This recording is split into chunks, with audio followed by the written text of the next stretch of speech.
Hi, this is Carrie with today's lesson on likening the scriptures unto me. Unto who? Unto you. Alright, today we are going to be in Matthew chapter 14 verses 22 through 31. And this is one of my most favorite stories in all of the New Testament. So I've got my scriptures here in the King James Version of the Bible. Whoo, finally did that right. I always pluralize kings. King James Version. And I'm going to start in verse 22. And it says, "And straightway Jesus constrained his disciples to get into a ship, and to go before him unto the other side, while he sent the multitudes away. And when he had sent the multitudes away, he went up into a mountain to pray. And when the evening was come, he was there alone. But the sea was now in the midst, but the ship was now in the midst of the sea, tossed with waves, for the wind was contrary. And in the fourth watch, which is between about 3 and 6 in the morning, so way late in the morning, Jesus went unto them walking on the sea. And when the disciples saw him walking on the sea, they were troubled, saying, It is a spirit. And they cried out for fear. But straightway Jesus spake unto them, saying, Be of good cheer, for it is I, be not afraid. And Peter answered him, and said, Lord, if it be thou, bid me come unto thee on the water. And he said, Come. And when Peter was come down out of the ship, he walked on the water to go to Jesus. But when he saw the wind boisterous, he was afraid, and beginning to sink, he cried, saying, Lord, save me. And immediately Jesus stretched forth his hand and caught him, and said unto him, O thou of little faith, wherefore didst thou doubt? Okay, so we just read what's in the scripture. So now what I want to do is let's paint the picture. Let's create the atmosphere that's there. So we've got disciples in a ship. All right, disciples, probably like 12, right? Like more than one. So I don't know, let's just say 10. 10 of them are there. Maybe not all 12 of them, but I would suggest maybe all 12 are there. So we'll just say 12 disciples. They're in a ship in the middle of a sea, and they're crossing over to the other side, and it's windy and the waves are coming, and way in the middle of the morning they see somebody or something coming towards them on the water, and that's what causes them to be afraid. And it's then that Christ shouts out, Don't worry, it's me, don't be afraid, which calms them down. And then we have Peter. Oh, I love Peter. We have Peter. He's like, Lord, if it be thee, bid me come unto thee. Like, I want to come out to you on the water. Right? Now, we don't have an account of what the other disciples were saying or really doing, or I don't know, maybe they were cheering him on, like, okay, yeah, Peter, go walk on water. We don't really know. All we know is that the Lord said, come. So Peter did. He got down out of the ship and he was walking on the water towards Christ. Okay, do you get this? Like, he was walking on the water. He did it. But here's the thing, right? He started to look around and like, oh my gosh, like it's windy. The waves are coming. Oh my gosh, what am I doing? Right? And it's like, his mind's probably started going crazy, which caused him to what? Sink. Sink in the water. And immediately, as he's crying, Lord, save me, immediately Christ reached forth his hand, brought him up out of the water, and says, O thou of little faith, wherefore didst thou doubt? Now, I really think we've twisted this story to give Peter a bad rap.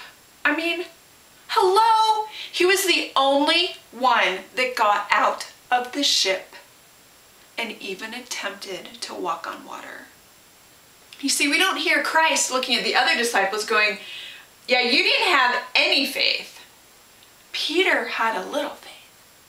And we're told in the scriptures all we need is a little faith. And I love it that when Peter wanted to come out to Christ, Did Christ say, no, Peter, no, this is only for me. I'm the Son of God. I'm the only one who can do this. Just stay right there. I'll be there in a minute. No. Christ was like, come, come. I mean, I can just picture Christ there looking at Peter's anxiousness. Like, can I come out to you? And Christ saying, yeah, come. I'd love for you to join me. I'd love for you to see what you're capable of, what your potential is. Yeah, come on. But then what happened?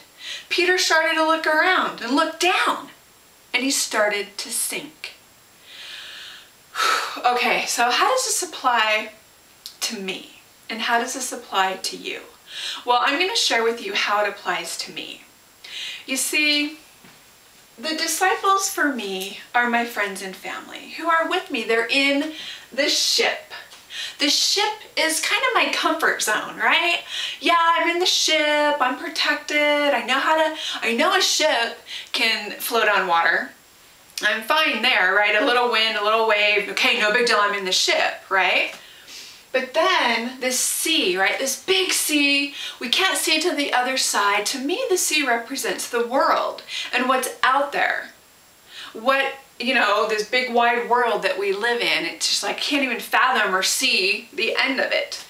Then we've got the winds and the waves coming, right? For me, those represent obstacles, challenges, hurdles, trials that come my way that I'm not really like looking forward to, and they kind of show and rear their ugly head and they kind of blow me down. But then we've got the event walking on water. To me, that symbolizes our potential. Now, we always hear like, oh, he's got great potential. Who cares?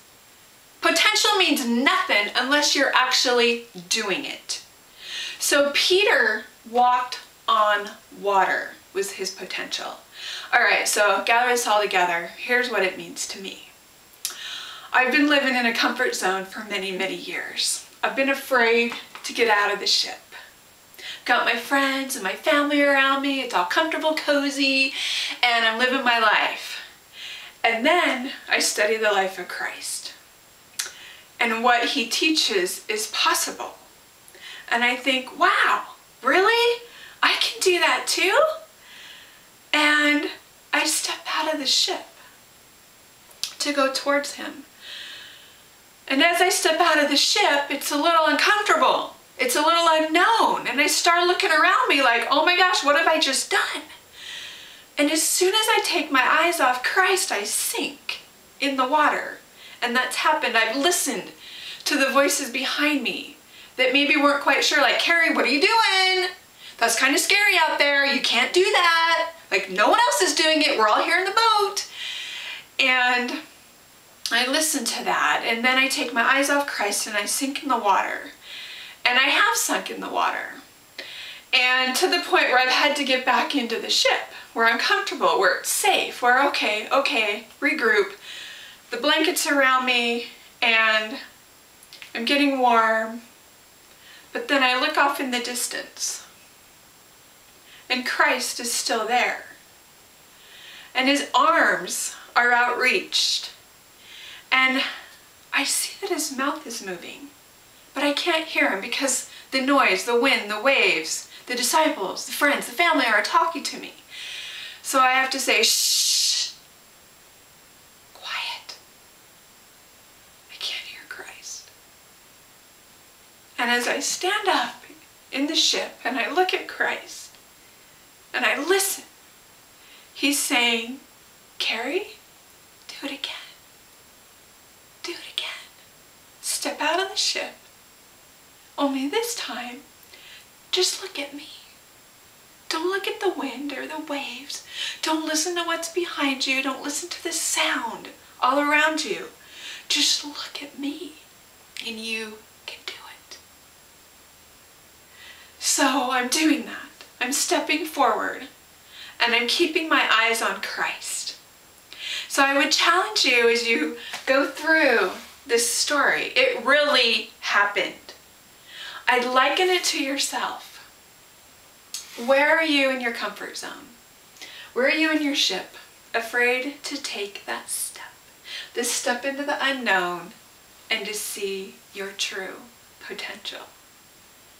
Knowing all the while that we need to listen and keep our eyes on Christ. I love this story. I'm living this story in my life right now, and it's amazing and it's incredible, and I encourage you to have the faith, just a little, right? Christ was just disappointed because Peter didn't keep coming.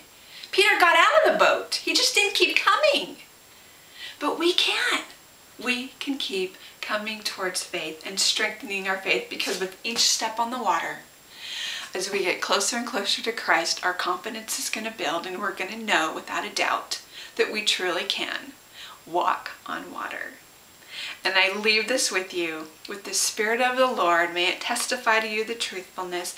May it testify to you that which you need to do to walk on water.